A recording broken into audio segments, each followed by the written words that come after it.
in the sky keep on turning. I just don't know where I'll be tomorrow. Hey, the gears are grinding. Play the intro. Ladies and gentlemen, coming to you live from the Lucky Dog Studio in a hidden location somewhere in the upper Midwest of the United States of America, it's a brother making his own way, but with all the wrong opinions. Welcome to the Morning Night Live with your host, yours truly, P. Dog Night. And stop the music. Good morning. Welcome to the Morning Night Live with your host, yours truly, P. Dog Night. It is, what's today? Tuesday, the 12th of November, 2019. It's freaking cold outside, and you know what? That is all due to climate change.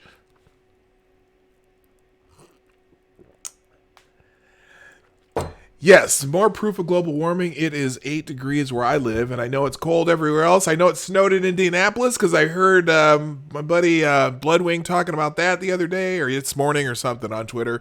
And it's probably cold where you are too, because there's a cold front all over the United States. I don't know why I'm doing a weather report, but it's fucking cold! And there's not a whole lot of people here yet, but they'll start rolling. I'm sure that notification will eventually go out. Hey, let's see if this computer works today, because I've been having issues with the stream, but we'll see how things go. Hopefully everything will go smoothly. Well, to those of you who are here, I will say good morning. So good morning to the gayest person on YouTube. You get the bell because you're here first. And good morning, Duck Dog. Good morning, Cynical Lindsay. And there's a couple other people here lurking in the background. It's all good. But where is everybody? I figured out that it kind of works better if I set up the stream way in advance, and then everyone know it's coming. But hey, you're right, Marsupial Gamer. I think it is due to winter. Yes, we do still have winter. You know, it's funny because back in when did Inconvenient Truth come out? Inconvenient Truth came out. What year was that? 90? Was that 2000? Here, let's look it up. Inconvenient Truth. All right, let's look that up here. The Inconvenient Truth came out in 2006. Okay, documentary film directed by Davis Guggenheim, and about former United States Vice President Al Gore's campaign to educate citizens about global warming via a comprehensive slideshow that, by his own estimate made in the film, he has given more than 1,000 times. So that was in 2006. Now, I remember there are a few little predictions in that movie, and one of them is that we wouldn't see any more cold winters. Now, that was just one of them, and that some of our kids might not even ever know what snow is. Well, we have a little snow on the ground right now. It's cold as all get out, and I just, now I'm not, again, I don't, some people will just see this and they'll be like, oh, he's a climate denier. No, I'm not. I'm not a climate denier. The climate is here. The climate has always been here, and the climate changes constantly. And yes, perhaps the scientists, there's a plurality of scientists who say that, a lot of this is caused by man, and I'm not arguing with any of that. But I just choose not to run around with what little hair that I left on my head when I got my hair cut a couple days ago on fire. So there you go. That's all it is. I'm not going to run around with my hair on fire. All right? How dare you? Yes, I'm pretty sure we have more than 10 years to live. And if we don't, welcome to the Darwin Awards. I don't know. Well, I don't know. It's like, everything's a crisis. Everything's a crisis. So, well, let's get into the show today because my show has said something about gears, and I don't know why I gave that name. It's, you know, what did I say? Gearing up. Gearing up. Hey, you know what? I am gearing up. I'm the gearing up title of my show today is in reference to the fact that I'm about to do my 200th show this Friday. In 4 days, this thing is still blinking. I gotta find a way to fix this. And I'm not receiving enough video to maintain smooth streaming. As such, viewers will experience buffering. So you might be experiencing some buffering today, guys. I'm very sorry about that. I don't know what to do about it. I'm gonna have to, like I said, I might have to get a new. Let's see. I might have to buy a new computer. That's just the bottom line. Because my old computer, my laptop, that was stolen when I was in San Francisco, that I had that thing maxed out nicely. I had, it had 32 megs of RAM, and it had a great high-end video, graphics card, and it had a sound card. I could run 20 videos at once in the background, and it could run it all. And this one that, we built just isn't as, we don't have the problem is I don't have a graphics card. That would help a lot. But anyway, who cares? Stop talking about stuff that's unimportant. Good morning, Seamus. How you doing? Good to see you. All right. So, let's get into, about the gears turning, though. I'm about to get a new potato. I have a new potato. I have a really nice, I have the Logitech, is it a 1080p? It's not a 4K. It's the 1080p one, the 920C. It works just fine. It's not the potato. It's just, I don't know. It's definitely the computer. I'm pretty sure because my other computer ran just with this same potato, whatever. It ran just fine. So anyway, all right. So what I was talking about, gearing up for my 200th show, and I'm lining up guests, and Friday's just going to be a fun day. So please tell your friends, tell your neighbors, tell your favorite people on social media that P-Dog's doing his 200th show, and it should be entertaining. I know that now so far, let's see, who do we got so far?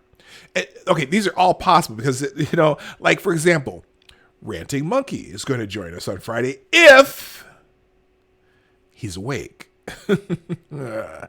And Sinatra Says is going to join us if he gets home in time. And let's see, Scribe Light will be in the chat. I know some of you know Scribe Light. I'm inviting Irate Alex, also known as Irate Bear, but only known as Irate Alex because the Irate Bear channel is not really going anymore. Irate Alex should be here, hopefully. And I'm just gonna, I'm about to I'm going to make a commercial for it, and we're going to play that commercial tomorrow. But we are, what? You need to get Baby Boomer to put a GPU in that tater. Okay. Yeah, we'll Baby Boomer.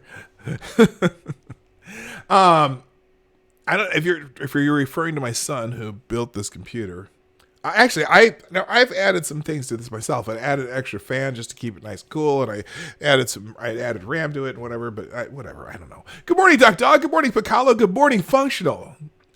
All right. So anyway, my tour of the show, I've got some guests lined up. It's going to be a fun show. We're just going to talk about funny things, probably Florida man stories, and just talk about some of the different things we've covered since we've been on the air at the Morning Night Live. So let's get into today's show, though, because I have today's kind of a hodgepodge of articles about different things. Now, one of them, what the hell is that?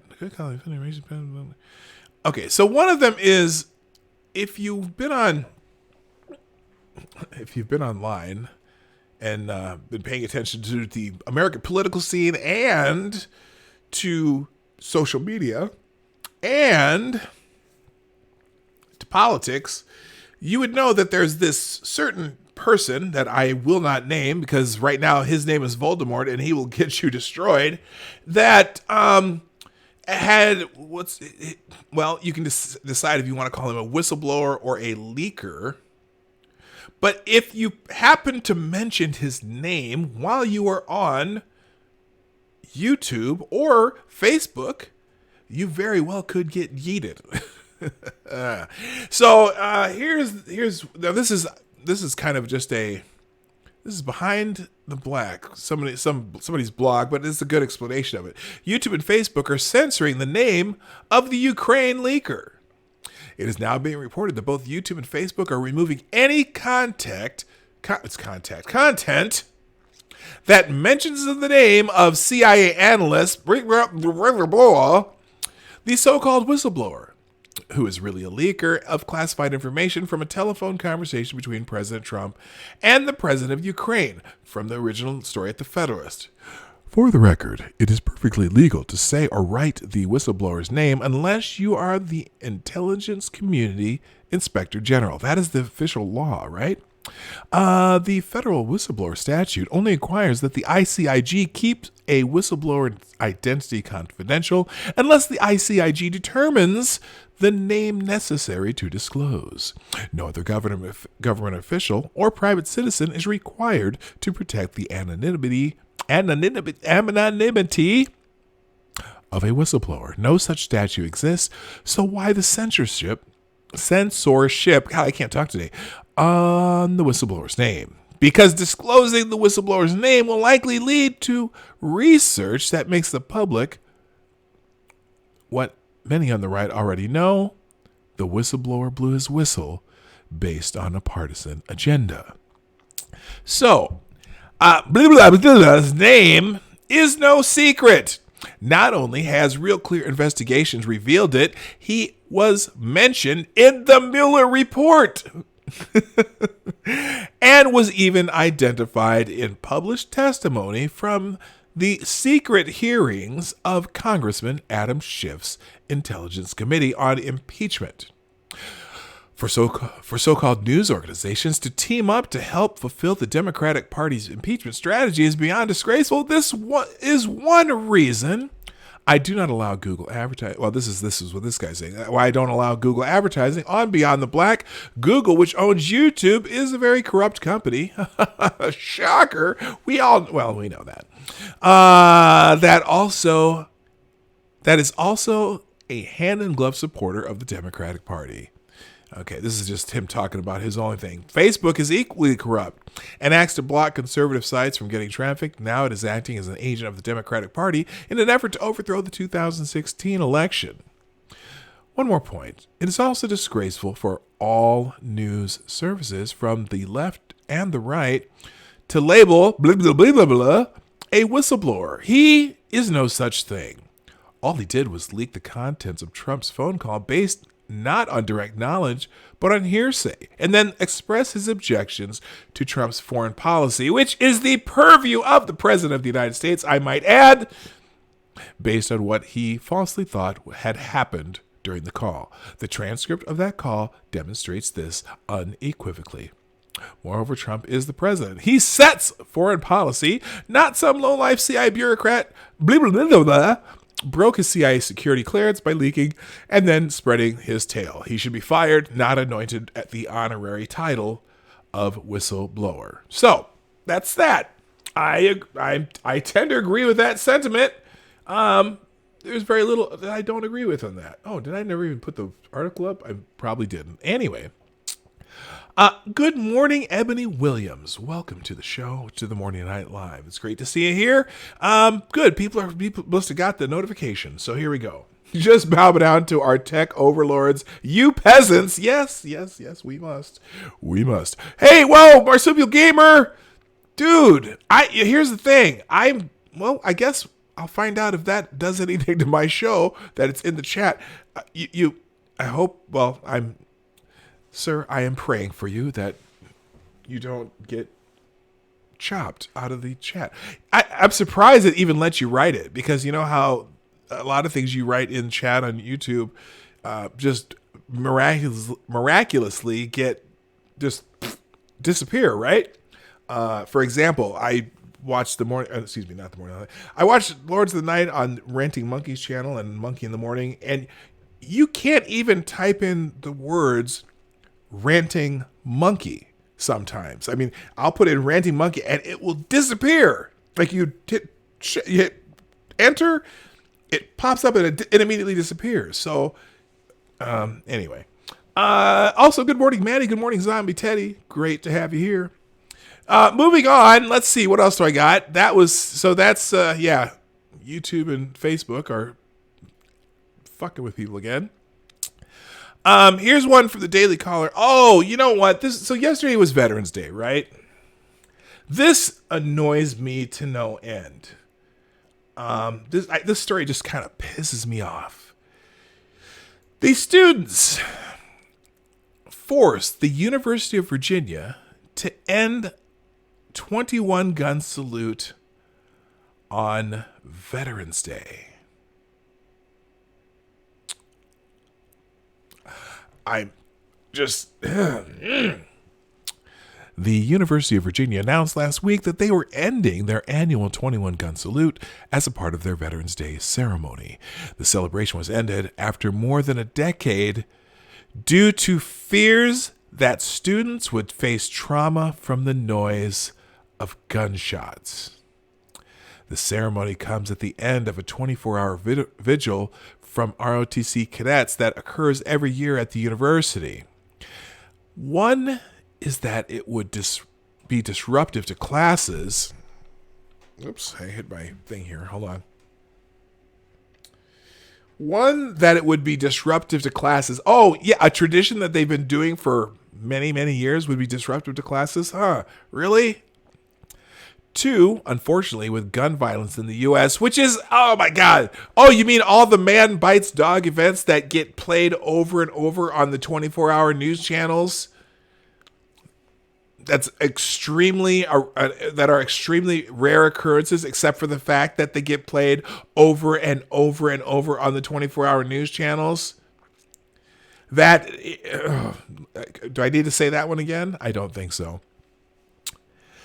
There was some concern that we would cause panic if someone heard gunshots on the grounds. Virginia President Jim Ryan said, according to NBC 29. Some veterans and ROTC members were upset at the university's decision. Yeah, I just think so, saying that it got them by surprise.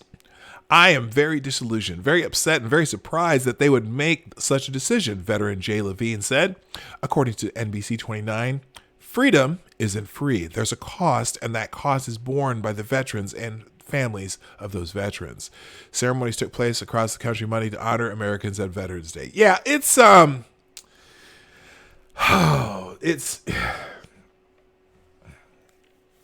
what's the word for it?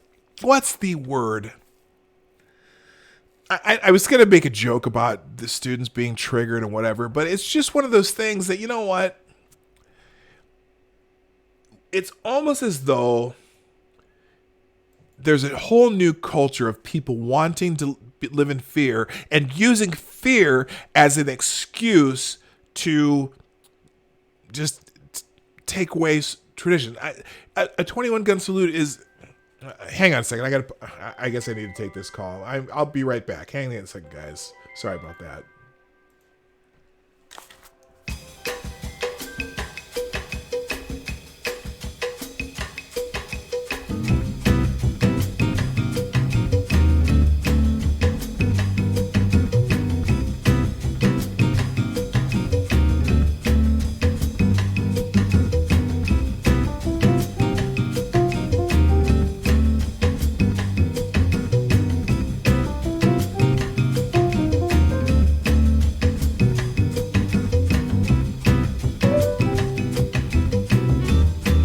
All right, and we're back. Okay, sorry about that. It was just a call from work. I had to make sure there wasn't something important. They called me twice.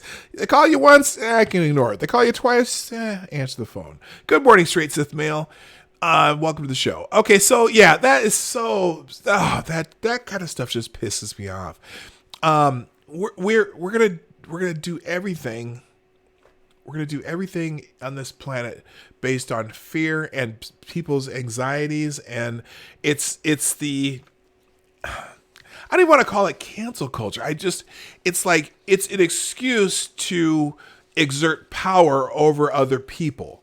And so So whenever you hear people wanting, a safe space, okay, we need a safe space. It creates, we don't, they use the term, I feel unsafe as a way to take away other people's traditions and rights and whatnot. And, you can, if you really want to go and say, is it appropriate to have a 21 gun salute on a campus?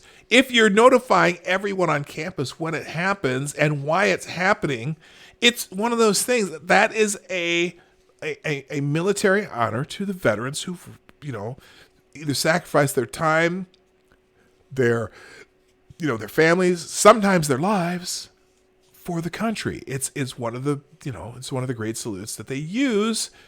Just good. Yeah. Marsupial Gamer. Yes. Take a pill and get over it, right? Take a pill and get over it. So anyway, so that's that. All right, real quick. Let's do my daily commercial for the Morning Night Live. The Morning Night Live is brought to you by you, the viewers of the Morning Night Live. Things you can do to help me as we grow this channel. Number one, right down there, hit the share arrow and share this out if you haven't already done so. I know, let's see, is anyone, now did I put it out? Thank you, Maddie, for putting the show out. I appreciate that. But tweet the show out, send it on whatever social media you use, hit that share arrow. You click the arrow, you click the social media one, and then you click send. 3 clicks helps me greatly. Also, if you like what we do, make sure you hit the, what language? Oh, okay. I was like, wait a minute. Excuse my language. I'm looking at your tweet. Also, if you like what we do, hit the like button. Or if you're Duck Dog, hit the dislike button. And if you want to do super chats, we do have a super chat function in the description down below through the Streamlabs link, because the channel's not big enough yet to do super chats through YouTube. So there you go. Good morning, Tyler F. And also thank you for tweeting out the show. All right. So that's that. That's annoying. Hey, so the Democrats have a new talking point because the big thing, last week, what was the big talking point last year? What was their favorite phrase last week? Last week, their favorite phrase was quid pro quo. Remember that? Well, there are some new talking points that have been sent down by the Democrats, and this now the new talking points are bribery and extortion. Oh, aren't they special? Here we go. This is a right-wing Breitbart article, but I think it's fairly accurate. Written by Christina Wong. Democrats are shifting their rhetoric ahead of public impeachment hearings from accusing President Trump of a quid pro quo to bribery or extortion. See, they want it to sound like a crime. This is a media crime. There is no crime right now. They don't have a statute or something that says, the president can't negotiate to ask for corruption, inquiries from other countries, yada, yada, yada.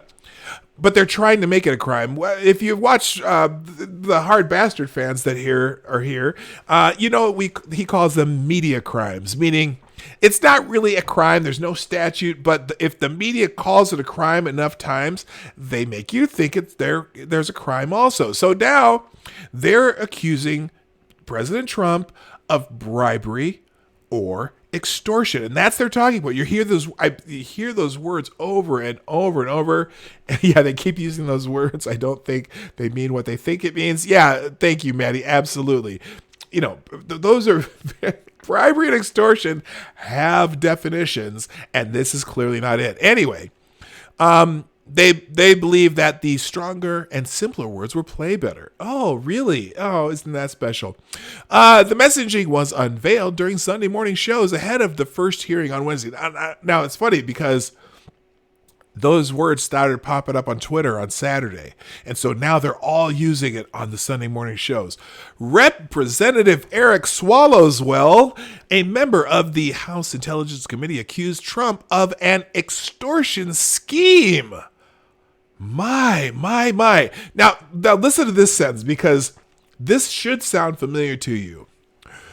We have enough evidence from the depositions that we've done to warrant bringing this forward. Evidence of an extortion scheme using taxpayer dollars to ask a foreign government, here's the other talking point, to investigate the president's opponent. He said on CBS News, Face the Nation. Wait just 1 minute, though. There's a problem still with that sentence. To investigate who? To investigate the president's opponent. Let me think about that for a second. Have the Democrats chosen their nominee for president yet? Now, granted, Joseph Biden is in the running for the Democratic nomination, but is he the president's opponent at this time, or was he at the time that he made the call to Zelensky? Not officially, no, not at all. And also, is there a treaty between the United States and the Ukraine? It's a written agreement that states that there should be, they're trying to minimize corruption and that all corruption should be investigated. Is it possible there's some corruption in the fact that the vice president's son got a big old deal from the Ukrainian oil company that had some ties to the former president of Ukraine, and it's all messy, and it's worth looking into. And, really, the big thing the president wanted to talk about was the 2016 election, because we do know that the Ukrainians, they meddled in a, what's the word in the Mueller report that they said about the Russians? The Ukrainians meddled in a systematic way in an attempt to help one of the candidates of the presidential election of 2016. What was her name? Oh, yes, Hillary Clinton. And that has been reported on it was reported on 2 years ago. Now, it didn't have the same impact because, the president-elect Trump was busy being people were already talking about impeachment before he was even inaugurated. But still, there are people in jail in Ukraine by the Ukrainian courts for meddling in the U.S. election. Now, nobody talks about that. Good God. Anyway, he continues, Swalwell. Oh, no, Representative Jackie Speier, a member of the House Oversight and Government Reform Committee, accused Trump of bribery or treason. This is amazing. Think about that. Treason. Treason of what? Treason of what? Treason is the one crime in the Constitution. It's punishable by death, by hanging. And accuse Trump of bribery or treason for conducting his constitutional duty of foreign policy. But there's your media crime. It's a media crime. Really? How do you define treason, Representative Speier? She continues, because you have an elected official, the president, demanding action of a foreign country. Demanding action? Did you hear we read this transcript. Did you hear any demands? He asked some questions. Maybe we could look into that. Did he... Let me finish this. Demanding action of a foreign country in this case and providing something of value, which is the investigation, and he is withholding aid, which is that official act, she said on ABC News this week. Again, media crime. And the Constitution is very clear. Treason, bribery, or acts of omission. In this case, it's clearly one of those. Treason. I want the definition of treason. Kind of it's kind of lost on me here. How any of this is treason, or even bribery. Okay, here's the thing. Okay, Representative Jim Hines, Democrat, Connecticut, explained that quid pro quo is too complicated a concept. Yes, the American people are too stupid to understand what you nitwits are doing. I have two problems with quid pro quo, he said on NBC News Meet the Press. Number one, when you're trying to persuade the American people, so is that what you're doing? See, you're not trying to get to the facts. You're just trying to persuade the American people that the president committed a crime. You don't care if there are facts. You just want the American people to think that so they don't think your stupid impeachment inquiry is bullshit. God. Trying to persuade the American people of something that is really pretty simple? I don't know. Which is that the president acted criminally. Really? Where's this? Tell me the statute, sir. I'm waiting for that statute. You can tell me what the statute is and how it applies in this case. Please, tell me how it is. Acted criminally and extorted, there's the word, in a way a mob boss would. Oh, you mean how Adam Schiff portrayed the conversation in that hearing that one time? Where he didn't read, instead of just reading the transcript in front of him, he made up a whole story. It was almost like he was writing for a Scorsese film. The way the mob boss would extort somebody, a vulnerable foreign country. It's probably not best. It's probably best to not use Latin words to explain it because the American people are too simple and stupid. He said the distinction between quid pro quo and the word extortion will be critical during public hearings. Well, you know what? Let's do this. Speaking of inconvenient truth, let's look up the word extortion. extortin. Extortion definition.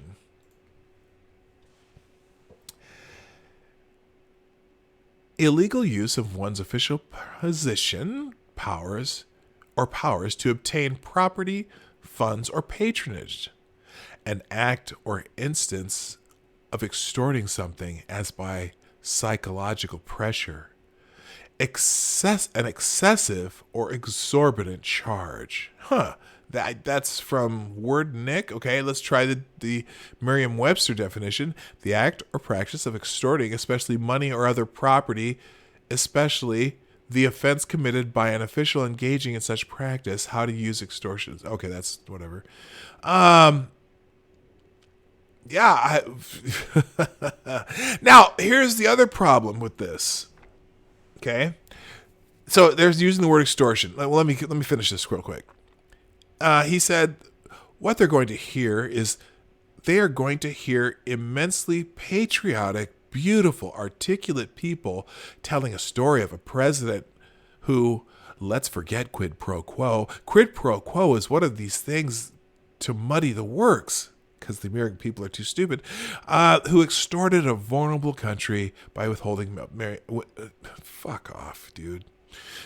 Some mainstream media columnists have been arguing that Democrats should drop the... Oh, see, the media told them to do this. Should drop the term quid pro quo.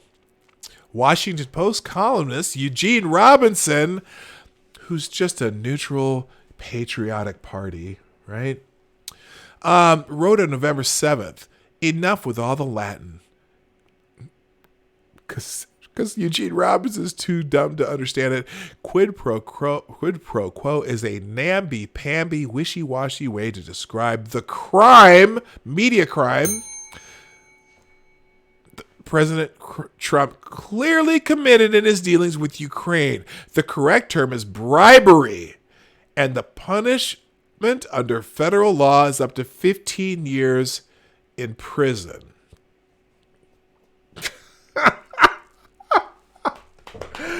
Oh my God, it's hilarious. So here's the deal.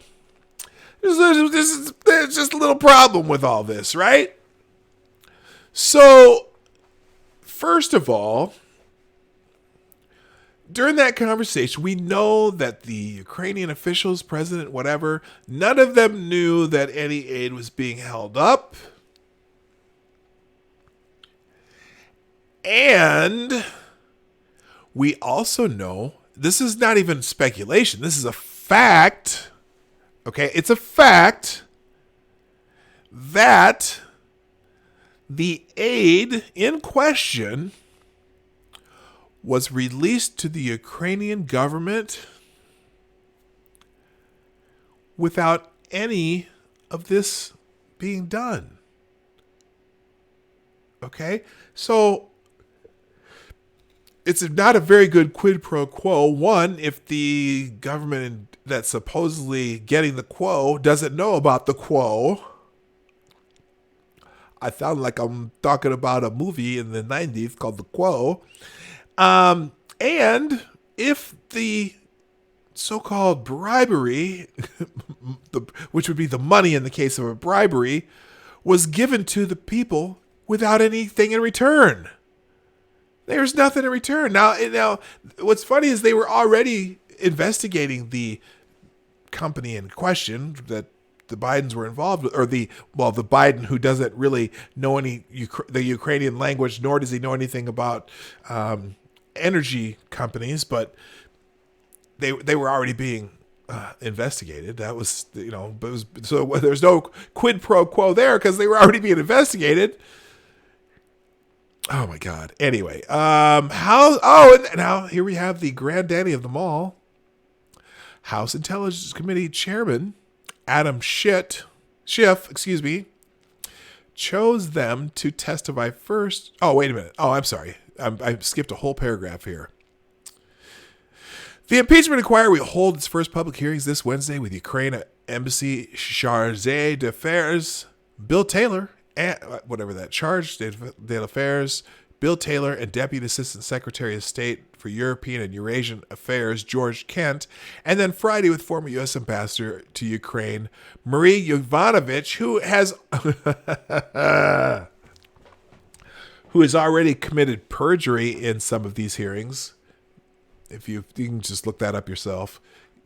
Marie Yovanovitch has already committed perjury in these hearings. House Intelligence Committee Chairman Adam Schiff chose them to testify first because each has unimpeachable character, even though Yovanovitch has already committed perjury in these hearings, and are apolitical career officials. Au contraire, mon frère. Holy shite, Batman. Wait, apolitical career officials? Maria Yovanovitch? She's a political appointee of President Obama. That's not an apolitical career official. Maria Yovanovitch was, if she's the ambassador to the ambassador to Ukraine usually is someone who will carry out the foreign policy goals of the President of the United States, and she had no interest in carrying out the foreign policy goals of the President of the United States, so she was asked to remove herself so they could put someone in who is going to advance the policy goals of the President of the United States. Apolitical career officials, my ass.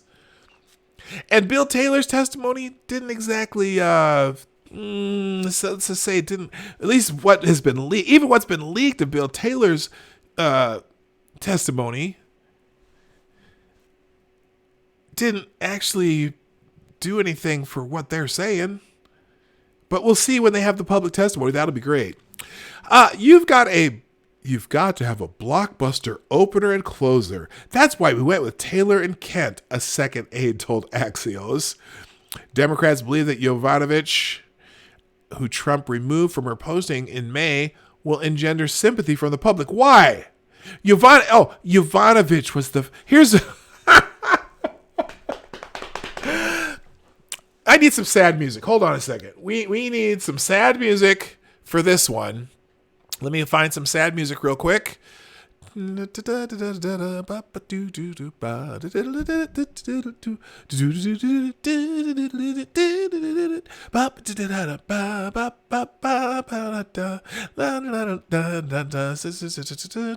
Here, sad music. Let's try this one. Oh, turn it down.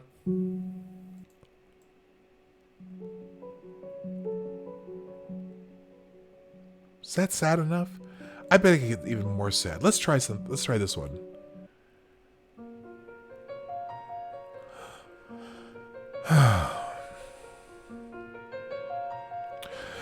Jovanovic was the first victim of the president's scheme with Giuliani. A second aide said, that draws the sympathy of the audience.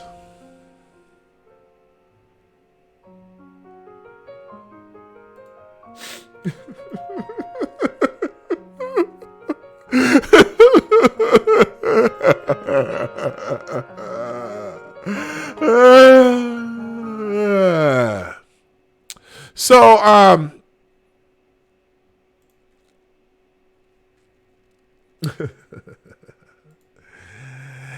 Democrats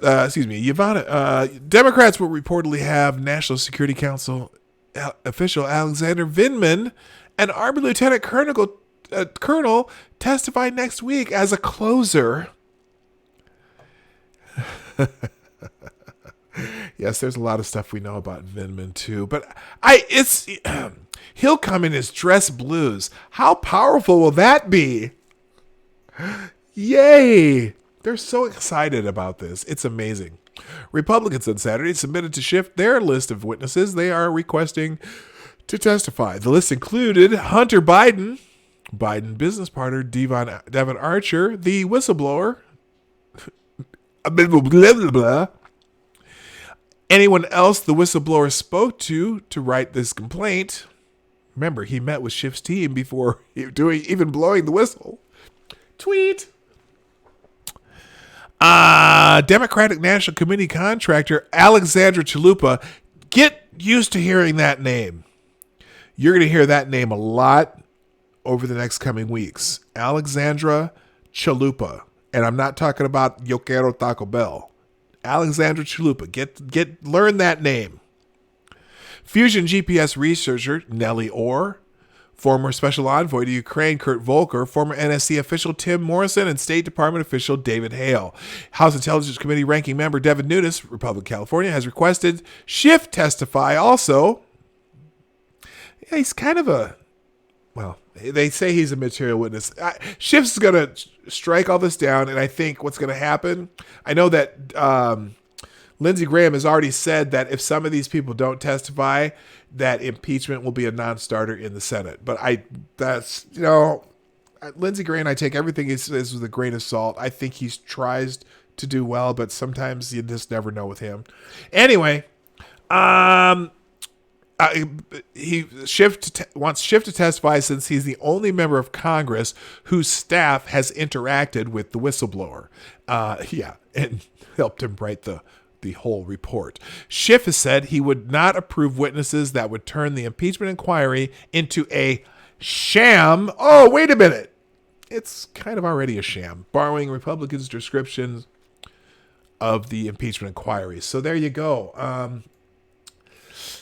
It's just stupid. Anyway, like I said, but now the words they're no longer quid pro quo.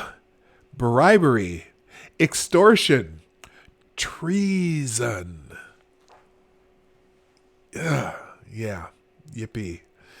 All right, what else I got? I got a couple more here. We're just going to go through some of these articles and then we'll get into Twitter trends. This one's interesting too.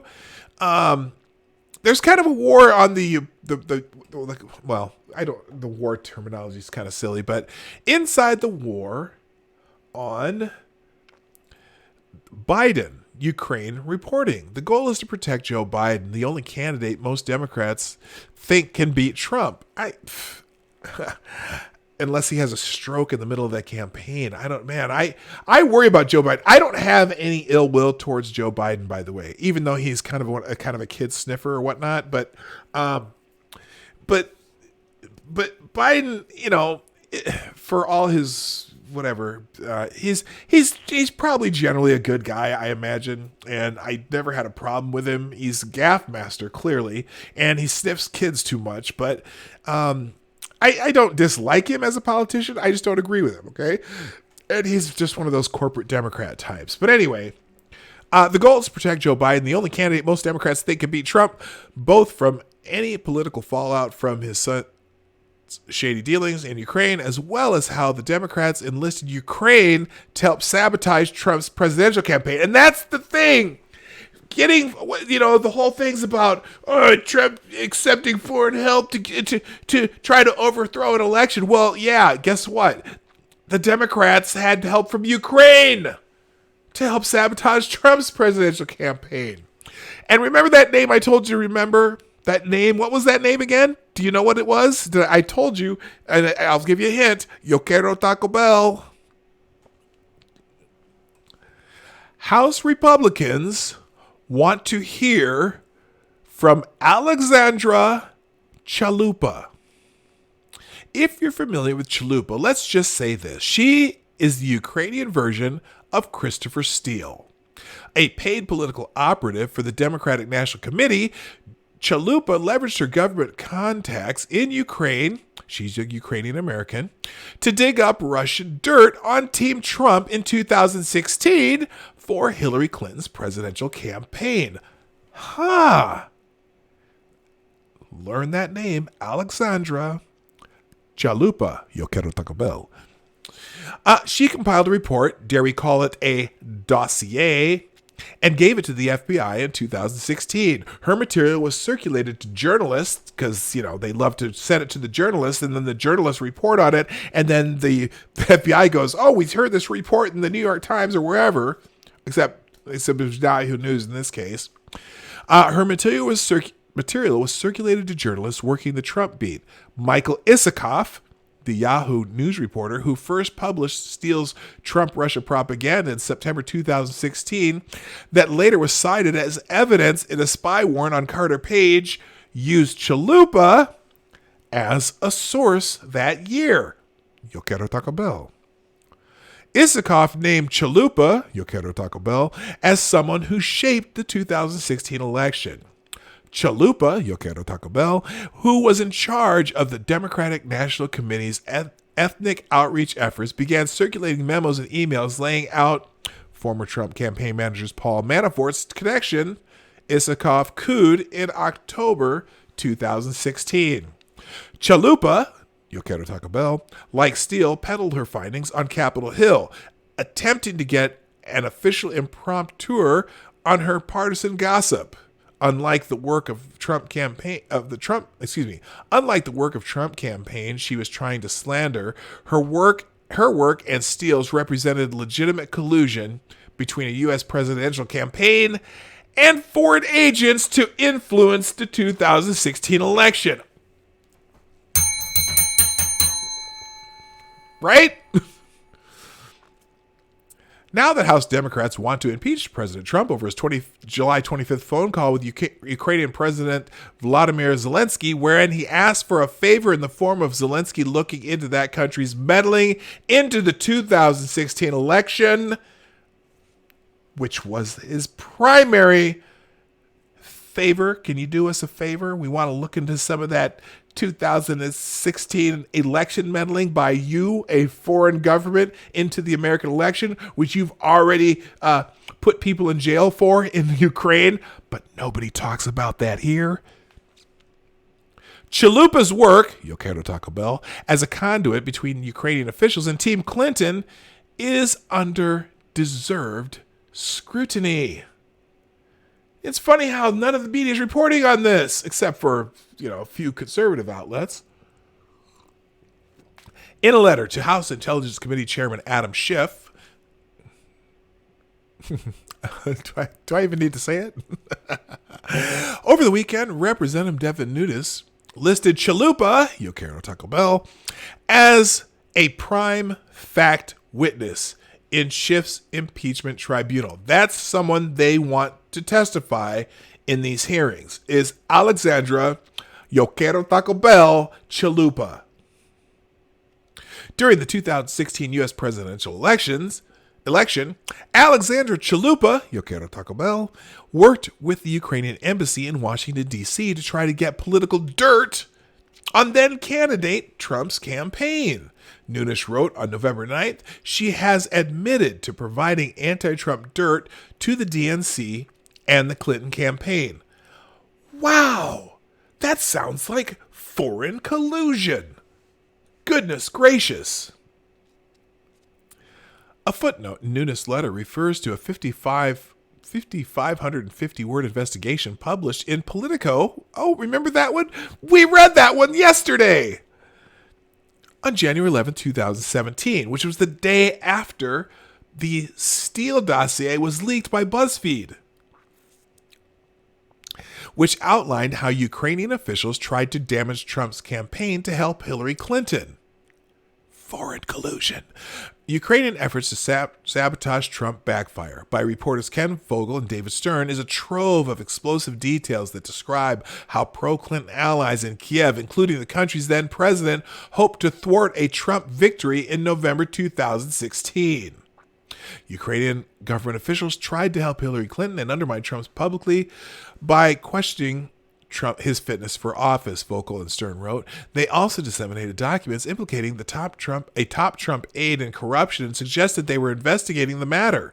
And they helped Clinton allies research damaging information on Trump and his advisors. The Ukrainian efforts had an impact in the race, helping to force Paul Manafort resign and advancing the narrative that Trump's campaign was deeply connected to Ukraine's foe to the east, Russia.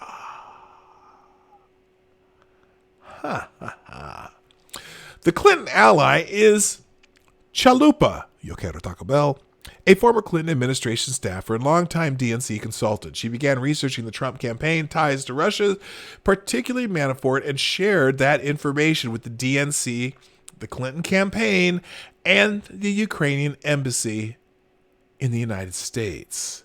Chalupa, Yo quiero Taco Bell, said the embassy also worked directly with reporters researching Trump, Manafort, and Russia to point them in the right direction. Vogel and Stern reported, it is important to note that the pretext for the phony Trump-Russia collusion probe relied heavily on the involvement of foreign diplomats, including former Russian ambassador Sergei Kislyak and Australia's ambassador to the UK, Alexander Dumbo Downer. That's just a nickname. If you are all familiar with H.A. Goodman, that's his nickname for Downer. More in an upcoming story. So anyway, one Ukrainian embassy official confirmed to Politico that they were coordinating an investigation with the Hillary team on Paul Manafort. The freaking embassy official says this, that they were coordinating with Hillary's team. Confirmed it. Where is the special counsel investigation into the 2016 election on Ukrainian election meddling? I want to know. I want to know if she really loves me. Okay, never mind. Documents obtained by Judicial Watch show that Chalupa, Yo quiero Taco Bell, visited the Obama White House more than 24 times, including 4 visits in December 2015 when she began her anti-Trump research and 5 times in 2016. Wait a minute. 4 visits in December 2015 when she began her anti-Trump research. She went to the White House. Could the White House be involved too? But here's the most damning conclusion from Vogel's expose. Politico's investigation found evidence of Ukrainian government involvement in the race that appears to strain diplomatic protocol, dictating that governments refrain from engaging in one another's elections. Let me see if they tell you about the guys they put in jail in Ukraine for this, because there are people who went to jail for this. Fogel's piece has been cited by House Republicans interviewing federal officials who claim Trump's call with Zelensky constituted foreign interference in the 2020 election. His article directly counters the Democratic narrative that Trump's question about Ukrainian involvement in the 2016 election is a conspiracy theory. So they want it to be a conspiracy theory. This has already been reported on. It's in the public record via Politico, the day after BuzzFeed came out with a bullshit Steele dossier on Donald Trump. Yeah, man. Nothing in Fogel's January 2017 story has been debunked. Indeed, new information, including congressional testimony from Nellie Orr, bolsters his account. Fogel told me he stands by his story. But then think about how it's been reported everywhere else. So she continues here. Vogel is now at the New York Times, but his coverage of Biden's ties to Burisma, new tales about Hunter Biden's involvement, have pushed the issue back into the spotlight, just as the senior Mr. Biden is beginning his 2020 presidential campaign. He reported in May of 2019. It's not like this story was new. It had already been in the New York Times. So bringing it up is like, the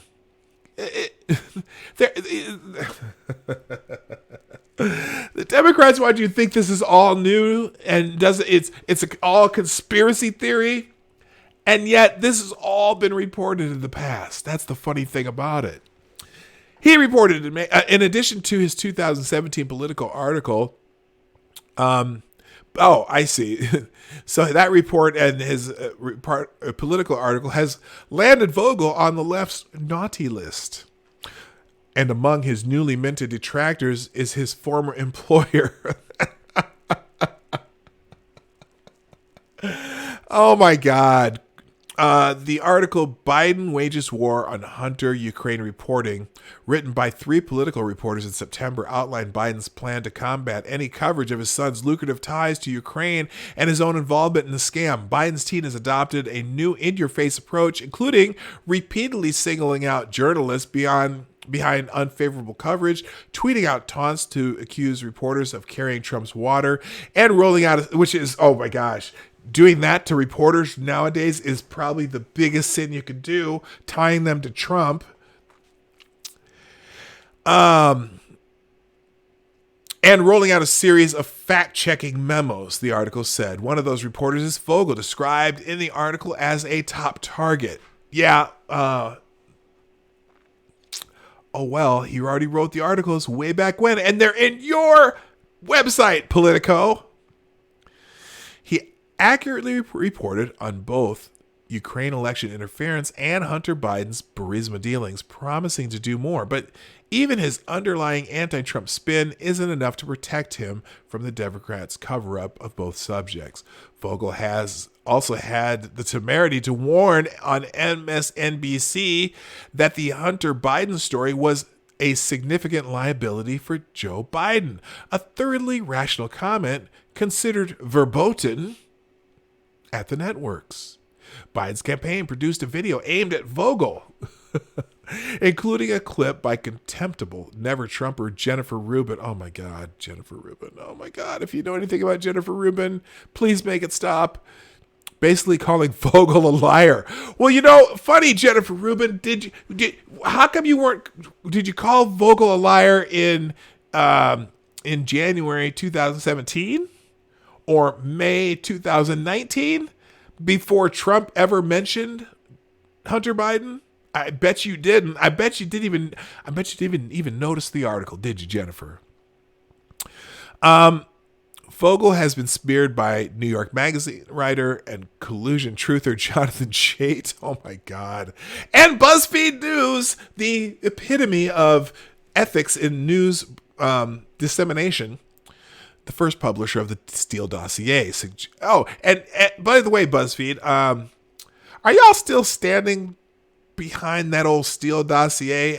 I'm just curious. I wonder if anyone at BuzzFeed thinks that thing is still gospel. I'm just curious. I wish If you happen to know anyone who works for BuzzFeed, ask them that question. And they said that Vogel's Politico piece is conservative fringe fodder. Yeah, nobody. Oh my gosh. Other Russian collusion truthers, Law Affairs, Susan Hennessy, CNN's Asha Rangappa, Vox's Aaron Rupar. Oh, all the other, also known as all the usual suspects, blasted Fogel as a Trump stooge while playing their usual nothing to see here routine about the real scandal. But Politico's Natasha Bertrand, such a shameless promoter of Russian collusion propaganda that she's earned the nickname Fusion Natasha, also is attempting to discredit Vogel's 2017 Political article. A little too late for that, isn't it? Among Bertrand's collusion greatest hits in her laughable reporting in October 2017 that much of the Steele dossier had been corroborated by special counsel Robert Mueller. I couldn't even get that out. I could not. Oh my God. According to a transcript of her October congressional testimony, former National Security Council official Fiona Hill became agitated and defensive when presented with details from Vogel's Politico article. Hill claimed House Republicans were using the piece to go down a rabbit hole and peddle alternative variation about whether the Ukrainians subverted our democracy. Well, they seem to have tried, didn't they?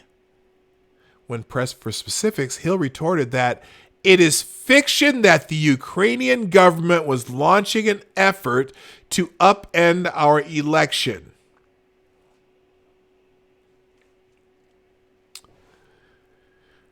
Wow. Hill's comment, according to Bertrand, was conclusive evidence that Ukraine didn't interfere in the election. Well, what? Her November 8th story. Oh, she wrote a story on November 8th. Ukraine didn't interfere in 2016. Trump officials testified. No, they didn't. And in fact, again, Ukraine has prosecuted people for this. This is not. Oh my God. I got to find that now. I got to find it because I read this story a long time ago about this, that Ukrainian officials were actually prosecuting people in Ukraine for their role in messing around with our election, because they have laws over there that you can't do it, but it didn't make a whole lot of news outlets here. I got to find that now. Anyway, in the Trump-Russia collusion scheme, the purpose was to cover up for the weaponization of the federal government, including the use of foreign intelligence agencies and foreign operatives to go after Team Trump in 2016. Now the goal is to protect Joe Biden, the only candidate most Democrats think can beat Trump, both from any political fallout for his son's shady dealings in Ukraine, as well as how the Democrats enlisted Ukrainian help to sabotage Trump's presidential campaign. All documented, too. Before, they will seek and destroy anyone who attempts to frustrate that mission, including reporters, or as before, who otherwise are on their side. It's also a clue that the journalists now calling for Vogel's head will participate in Biden's war on the press for reporting damaging news about his campaign conduct Donald Trump could only dream of getting away with. Yeah, they're one big team, and it's obvious. You read about it in WikiLeaks how the Democrats had people inside various news outlets that were there to take their side of the story and make sure that the story was written the way they wanted it. And if they didn't like how the story was written, they would change it for them. And it's just crazy that they could get away with it. They're all one big happy family. It's amazing. It's amazing the double standards there are. So, let's see. I'm running out of time here. Do I want to do one more? I'll skip. Okay, I'm going to skip the. So, just a real quick one. So there's this Tara LaRosa. She's a UFC mixed martial arts fighter, and she's a big time Trump supporter. And apparently she lives in Portland, and there was some kind of a flag waving rally honoring veterans in Portland. Okay. And a group donning Make America Great Again hats participated in the flag waving ceremony in honor of veterans on the 12th Avenue overpass across I-84 on Sunday, a ceremony which attracted opposition. So apparently this professor decided that she was going to go scream at these people waving flags on Veterans Day. And so one of the people she got up in someone's face and the person waved the flag in her face. And so she attacked that person. Well, professional MMA fighter Tara LaRosa decided that she wasn't having it. So here's just the video of that. Oh, hang on.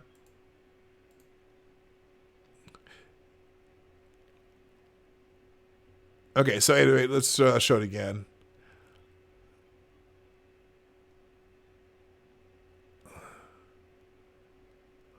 So yes, the woman put the flag in her face, and so this lady decides to attack her.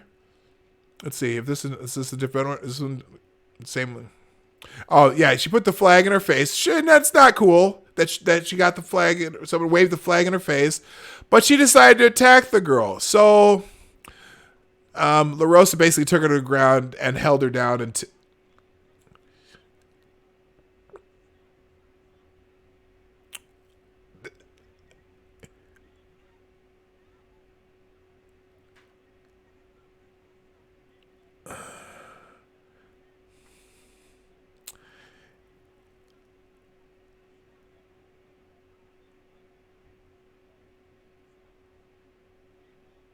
So basically, this Tara LaRosa, the MMA fighter, held her down until the police came and she was arrested and whatnot. Now, there's some people who are kind of, I found this on Jeff Holliday's feed, and he's kind of mad because he's saying these violent right-wing extremists are out there causing problems, and they all hate Andy No, and so Andy No was the one who was reporting this. And, well, you didn't show the part where she stuck a stick in her face. Oh yeah, she waved a flag in the face of someone who's screaming, which was not appropriate to do. It was provocation. But the person then decided to physically attack that person with the flag. And so she got held down by a professional MMA fighter. And so probably Tara LaRosa is probably going to get in trouble for this too, because that's how Portland works. So anyway, that we'll hear more about that story later. And then finally, Epstein's suicide inquiry subpoenas roughly 15 jail employees, others reassigned, placed on leave. Jeffrey Epstein didn't kill himself. Jeffrey Epstein was accused of being a serial sexual predator who ran a rape ring that included some of the world's richest and most powerful men and victimized underage girls. Everything about Epstein's supposed suicide stinks to high heaven. From the time he was mysteriously and inexplicably left alone to the autopsy report. According to the New York Times, roughly 15 employees at the Metropolitan Correctional Center where Jeffrey Epstein killed himself. Wait a minute! Where Jeffrey Epstein was found dead. I'm not giving him that he killed himself. In his jail cell have been subpoenaed as the criminal investigation into the events around his suicide intensifies. The warden and the head of Federal Bureau of Prisons have been reassigned. 2 employees accused of sleeping on the job and falsifying records have been placed on administrative leave. Now roughly 15 employees at the Metropolitan Correctional Center where Jeffrey Epstein killed himself. Where he was found dead in his jail cell have been subpoenaed as the criminal investigation into the events around his suicide or not intensifies, according to a prison official and a person with knowledge of the matter. The subpoenas issued in recent days by federal prosecutors in Manhattan are the latest sign of the heightened scrutiny over the suicide or not of the high-profile detainee at the chronically understaffed federal jail. This is a New York Times article, remind you. It's chronically understaffed. And that's it, just sometimes these things happen. although it never has happened in that particular facility ever. The United States Attorney General William P. Barr, whose Justice Department oversees the Bureau of Prisons, has complained about serious irregularities at this facility. On Wednesday, he went further, telling reporters in Dallas, "Unfortunately, there have been some delays because a number of the witnesses were not cooperative." Really? Why? That's amazing. Why would the witnesses be non-cooperative? That makes no sense. It was unclear which employees had received subpoenas, but Mr. Barr said on Wednesday that a number of witnesses at the jail were requiring union representation and lawyers before they would agree to interviews. Okay. Eric Young, the president of the union that represents federal prison workers, disputed Mr. Barr's claim that jail employees had been uncooperative. He said the Justice Department has been unwilling to grant immunity to workers. Well, why? What do you need immunity for? Immunity from what? Just curious. Anyway, so that's the latest update on Mr. Epstein, who did not kill himself. All right. Let's see. We got a few minutes left. Let's get into some Twitter trends, folks. Good morning, Jim Beam. I see you're popped in somewhere along the line here. Chi-Town J, how you doing? I hope I haven't missed too many people. I'm so glad you all are here. Welcome to the Morning Night Live with your host, P-Dog Knight. All right, let's get into some Twitter trends real quick, and then we will get out of Dodge. By the way, just a reminder, share arrow, like button, and all that stuff. And if you're not subscribed, I think everyone here is subscribed, but if you're not, subscribe, hit the bell. You know how it works. And thank you, G Prime, also for tweeting out the show this morning. Let's get into our Twitter trends. We're starting with, hang on a second, takes 2 clicks first, and number one trending today on Twitter is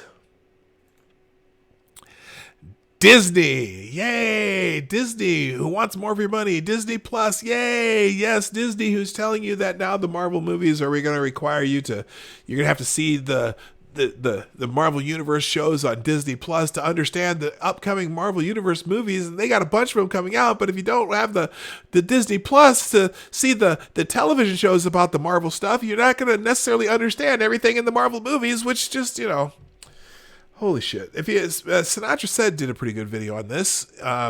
Go watch his video, just how they're just, it's, oh my God, it's a money pit. I'm not going to get Disney Plus. I have no desire.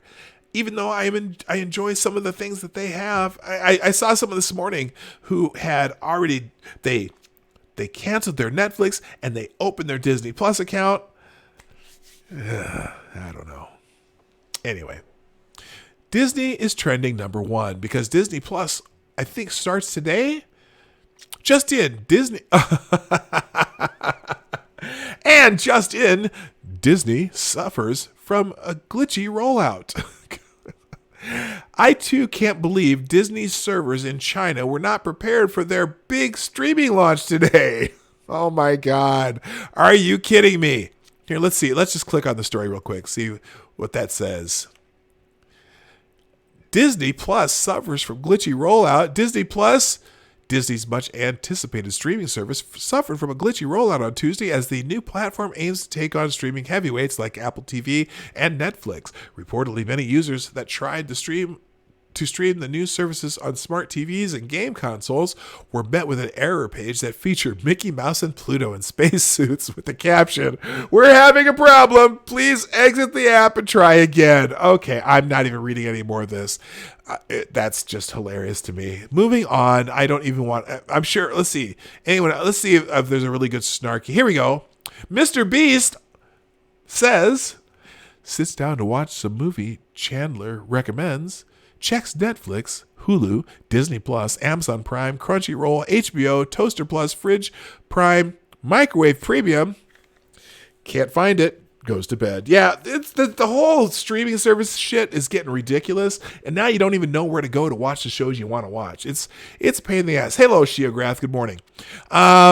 So F Disney. Here, you know what? I was gonna say, can I get an FTG for Disney Prime? But it's only Tuesday. That's up to you. If you want to give an FTG for Disney Prime, that is your prerogative. I'm moving on to the next Twitter trend, which is number 2, Sonic the Hedgehog. apparently there's a new trailer for the Sonic the Hedgehog movie. I think what they did, the first one was so bad that they have they fixed Sonic? The Sonic the Hedgehog movie creator's original design for the character has been censored. Retweet if you believe in free speech and artistic integrity. Bring back Nightmare Sonic. Oh, because it was so bad. Somehow the fixed Sonic doesn't change how shit the film looks. Go figure. I don't know how... Okay, so here's the old Sonic. They brought in the new Sonic that looks more like the Sonic that you know and love from the video game. So at least they did that, because the old Sonic looks like shit. And the new Sonic looks better as far as how the game looks. But again, I can't imagine this movie's going to be very good. But, you never know if you're into that. Number 3 trending is DACA, because the Supreme Court is reviewing some kind of DACA case. Let's see. Here's something here. Many of the people in DACA are no longer very young, are far from angels. Some are very tough, hardened criminals. President Obama said he had no legal right to sign the order, but would anyway if Supreme Court remedies with overturn. A deal will be made with Dems for them to stay.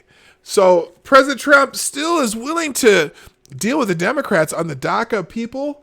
But this guy is answering President Trump's tweet. That was President Trump's tweet, by the way.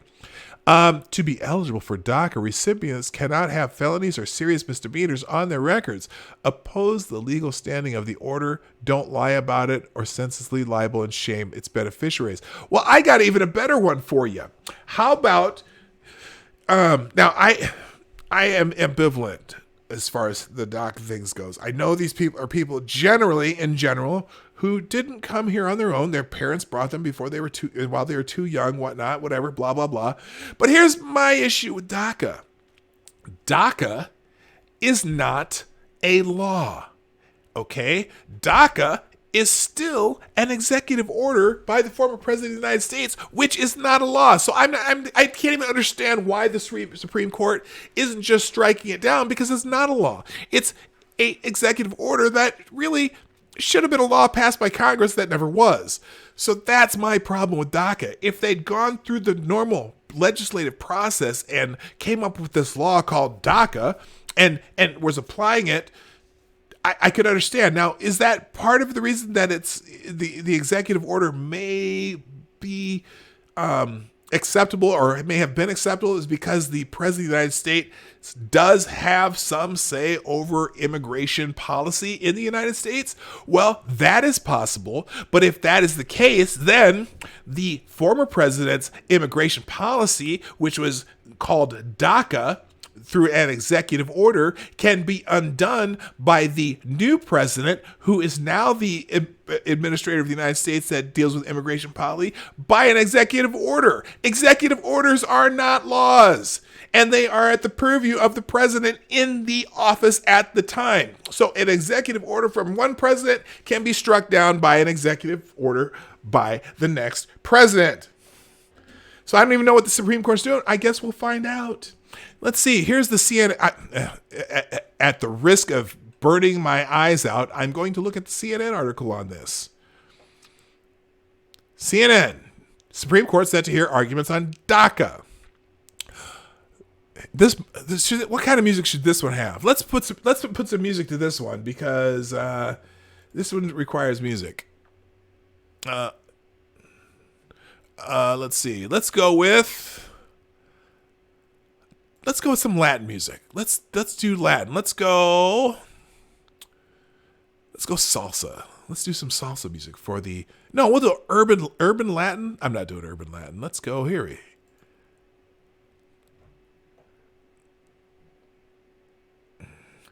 All right, that'll work. Hang on. Now I'll turn it on.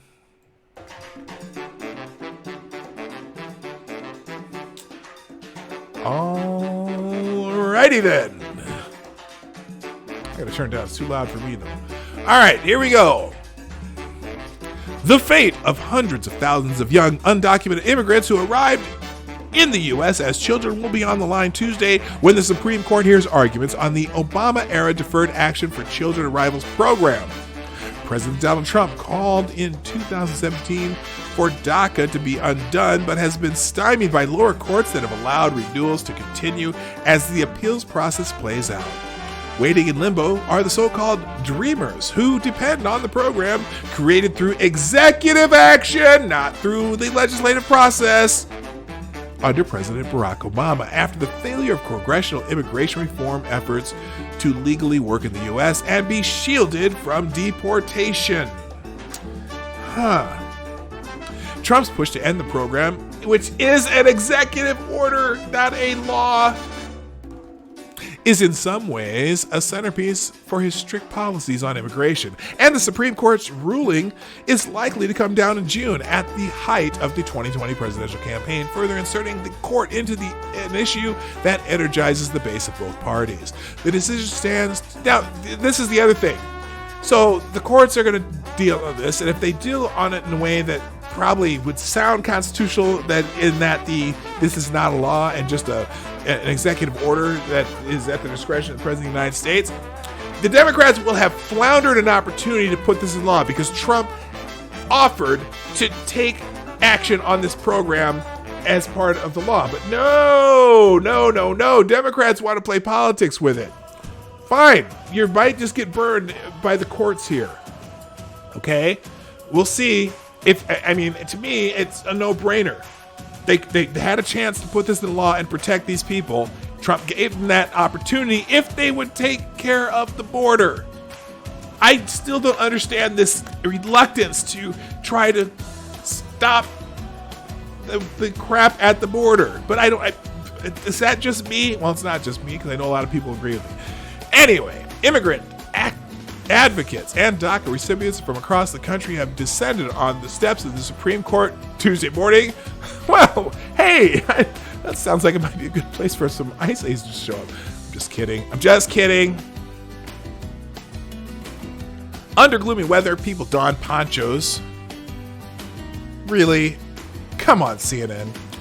And waited in line to get a chance to briefly watch the arguments when they begin at 10 a.m. Eastern Time. So that just happened about an hour and a half ago. One of the plaintiffs in the case, Antonio, was first in line in front of the Supreme Court Tuesday morning to attend the arguments. The dreamer told CNN he's been there since early in the morning, but line sitters have been taking turns holding his place since last weekend. They will decide my fate, he said of the justices to hear the argument. You know what? No! See, no matter what the courts do, this still needs a legislative solution. And so they're not necessarily deciding your fate. They're deciding the fate of the law, which Democrats could have helped come up with a legislative solution because Trump was open to that. Morons. Anyway, that's okay. That's why DACA's trending. I'm not going to read any more of this article, and we're gonna keep the Spanish music. I'm kind of enjoying it. It sounds very festive in our background. All right, here we go. Back to let's go back here. What's trending number 3? DACA number 4. Oh, The Mandalorian.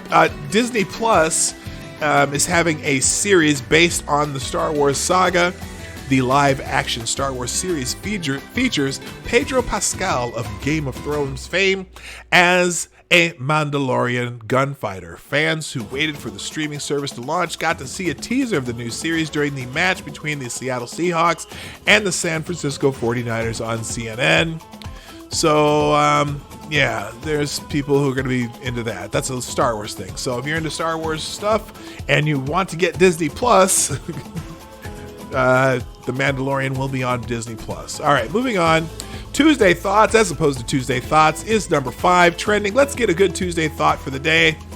Let's see. Aaron Lee says the Japanese secret to a long, happy, and meaningful life, Ikigai, which stands for passion, love, mission, vocation, and profession. What are you good at? What do you love? What the world needs? What you can get paid for? Ching ching. I should probably not have said ching ching. Ka-ching. Something. I don't know. It wasn't. It really sounds like it. Anyway. All right. Moving on. Oh wait. Aww, look at that! Isn't that cute? Oh, I'm almost teary-eyed. That's so cute. Okay, not exactly, but it's cute. Is that not cute?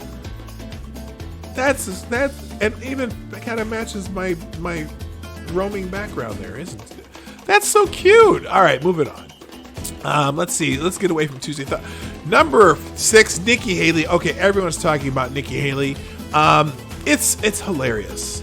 It's fucking hilarious.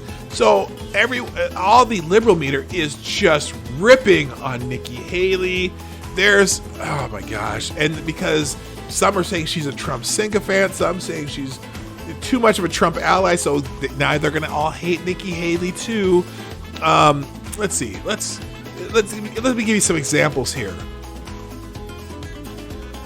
Okay, so U.S. News, impeachment is one of the most serious things you can do to a president. Nikki Haley says, okay, she's correct there. Daniel Dresner, it's impressive that Nikki Haley managed to navigate almost 2 years of the Trump administration relatively unscathed, only to piss away her dignity in this fashion. Oh my God. And here's what he's referring to. And Annie Carney, somebody named Annie Carney says, Nikki Haley to Hannity on the quid pro quo, which she said doesn't exist. Oh, are you, wait, just that sentence alone seems to be saying that, oh, this is a fact. Really? Is it a fact? Is it a quid pro quo? Oh, I thought it was extortion. I thought it was bribery. I thought it was treason. Nikki Haley to Hannity on the quid pro quo, which she said doesn't exist. I think it goes to the fact that Americans should be investigating Americans, and Americans should be asking questions of Joe Biden and asking questions of his son. Is she wrong? Is she wrong? I don't know. I don't think she's wrong. Can we walk and chew gum at the same time? Can we determine if this was a quid pro quo? And can we investigate what's going on with that whole Biden thing that it has some shady things going on there? There's gotta be. It's funny because, what's his name? What's that guy? The socialist dude. Bernie Sanders, right? Bernie Sanders is on this big kick about billionaires, right? Everything in the world's problems are because of billionaires, right? Because Bernie Sanders thinks there's one big pot of money and all the billionaires are scooping it over here and they're sitting on it like Scrooge McDuck on a pile of gold, right? But everything's bad about billionaires and well, sort of millionaires, but except he's a millionaire now, so it's hard for him to be so bad about the millionaires, but he's mad about the billionaires, but not the millionaires. So, but all of a sudden you got this guy who's the son of the vice president of the United States gets this cherry job that pays him $1 million a year, being on a board of a company that he has no idea what he's doing and doesn't even speak the language in the country and all that, and has no prior experience with energy companies or, he was on the board of Amtrak, but that was just because he likes trains. But no, we don't know. Don't investigate that. But then also gets these deals in China to manage over $1.5 billion and some investing in his fund, when there's companies like Goldman Sachs and others that have been trying to get into China for years, but all of a sudden they're going to invest it into a fund run by Hunter Biden, the vice president of the United States. Oh, wait a minute. The vice president was doing some work in China for the administration at the time. Oh, wait a minute. The vice president of the United States was in charge of some Ukrainian policy at the time. Oh, and his son gets these sweetheart deals. Now, why they don't seem to be putting two and two together,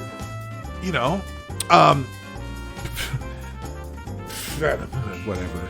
Anyway, wow, what a disappointment she is. More Trumpster fire. Oh my God. Anyway, good God. So anyway, Nikki Haley is in the process of being canceled. Just FYI. Article 2 vests executive power in the president, not his aides. The aides, who are not elected, have to be accountable to the president who was. It can't be the other way around. Yeah, okay.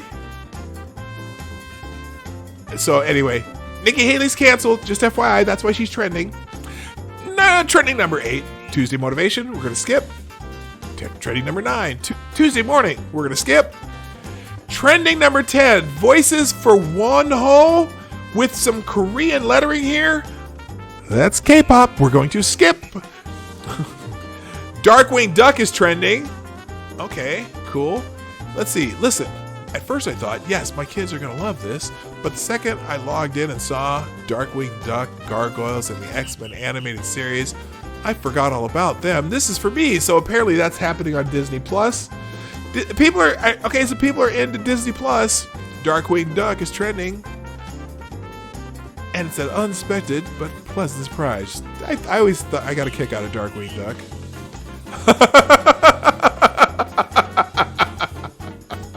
And someone used the Denzel Washington meme. So Darkwing Duck is trending, and I got so nervous I thought he died. Turned out it's just on Disney Plus. That's hilarious. Okay, are we still? By the way, is the stream still working? I just want to make sure. Usually when it's so quiet in the chat, I think maybe things have gone downhill. No, we're good. Okay, good. All right. Next on, so Darkwing Duck is trending.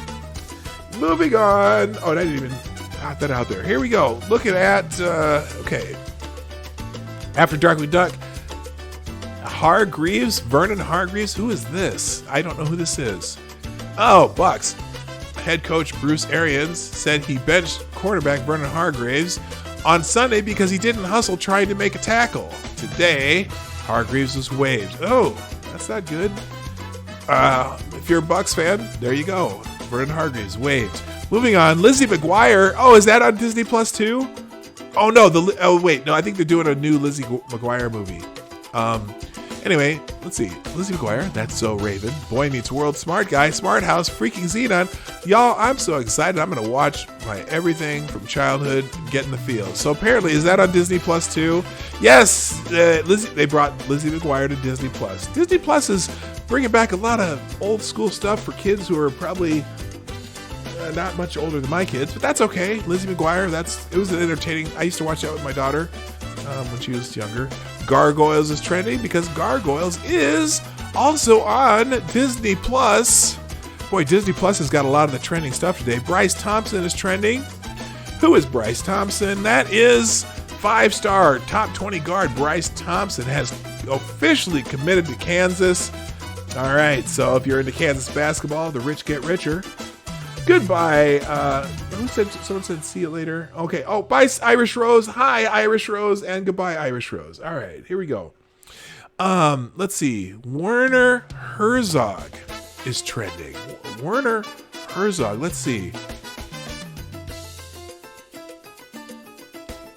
God bless you, Werner Herzog. Favreau has made some highly successful films recently. Did you feel an element of pressure working with him? I do not know what other films he's made. You don't? No, okay. So apparently Werner Herzog is involved with the Mandalorian? Mandalorian. And Werner Herzog going over to the dark side all seems worth it. Okay, I don't know what that means. It's something funny to somebody, though. Happy Disney, that's trending. New Sonic is trending. And Happy Founders is the final thing on trending today. What does that mean? Oh, this is